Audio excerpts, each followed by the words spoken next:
Israel और US मिलकर Iran पर जो है मिसाइलें दाग रहे हैं। ईरान जवाब में इजराइल पर और पूरे मिडिल ईस्ट के 7-8 देशों पर मिसाइलें दाग रहा है। वॉर लगातार बढ़ता जा रहा है, कम नहीं हो रहा है, इंटेंसिटी लगातार बढ़ती जा रही है। उसकी वजह से हुआ क्या है, बहुत सारे प्लेयर्स यहां वहां फंस गए हैं, क्योंकि एयर स्पेस इस पूरे मिडिल ईस्ट का एक तरीके से बंद हो चुका है। तो आप ना यहां से उधर जा सकते हैं, ना उधर से इधर आ सकते हैं। तो फिर प्लेयर्स कई सारे गए हैं फंस। जैसे कि इंडिया में ही कई सारे प्लेयर्स फंस गए हैं जो T20 वर्ल्ड कप खेलने आए थे, अब बाहर हो गए हैं तो वापस जाना चाहिए, लेकिन वापस जा ही नहीं पा रहे हैं, यहां पर फंसे हुए हैं। ऐसे ही कुछ प्लेयर्स उधर के देशों में गए हुए हैं, जैसे कि अफ्रीका देशों में गए हुए थे खेलने के लिए, वहां पर फंसे हुए हैं क्योंकि एयर स्पेस बंद है।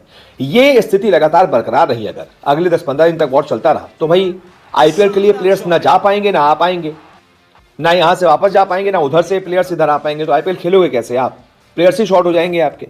तो इस वजह से आईपीएल फंस गया है। मैं ग्राफिक के जरिए आपको दिखाता हूं स्थिति है क्या। तो दरअसल अमेरिका ईरान वॉर की वजह से आईपीएल फंस गया है। कई देशों के एयर स्पेस बंद होने की वजह से खिलाड़ी फंस गए हैं। जिम्बाब्वे के खिलाड़ी भारत में ही फंस गए हैं, जो T20 वर्ल्ड कप खेलने आए थे वो वापस नहीं जा पा रहे हैं क्योंकि एयर स्पेस बंद है। ऐसे ही वेस्ट इंडीज के खिलाड़ी भी भारत में ही फंस गए हैं, वो वर्ल्ड कप से बाहर हो चुके हैं, ऐसे में वापस जा रहे थे।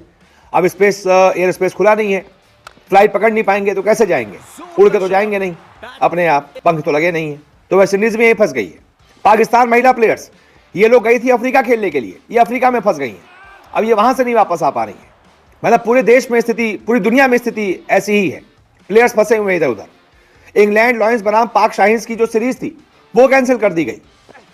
और ऐसे ही अगर स्थितियां नहीं सुधरी तो आईपीएल भी फंस सकता है गुरु, करोड़ों का नुकसान हो सकता है, बहुत ज्यादा। अभी की स्थिति में तो आईपीएल फंसा है देखिए। लेकिन मैं आपको बताऊं, जो मेरा एक्सपीरियंस है वो यही है। अभी तक के वॉर की जितने भी हमने सीक्वेंसेस देखे हैं, जितनी भी हिस्ट्री देखी है, वो यही कहती है कि अभी मार्च की शुरुआत है, आईपीएल होना है वैसे भी 20-22 मार्च के बाद ही होगा आईपीएल। तो फिर तब तक तो स्थितियां सुधर जाएंगी, तब तक इतनी बुरी स्थिति नहीं होगी, तब तक सीज फायर हो जाएगा।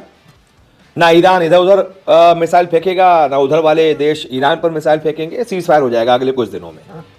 तब इसके बाद जो है एयर स्पेस खोला जाएगा और फिर यहां से जो प्लेयर्स फंसे हुए वहां जाएंगे, जो उधर प्लेयर्स फंसे हैं वापस घर आएंगे। ये सारी चीजें फिर धीमे से नॉर्मल हो जाएगी और फिर उसके बाद आईपीएल पर कोई खतरा नहीं होगा। लेकिन अभी की स्थिति में तो आईपीएल भी फंसा हुआ है और कई देशों के प्लेयर्स भी फंसे हुए हैं। बहुत बहुत शुक्रिया सपोर्ट के ऊपर से तैरती हुई गेंद स्टैंड्स में। बारिश हो रही है और रुकने का नाम नहीं ले रही।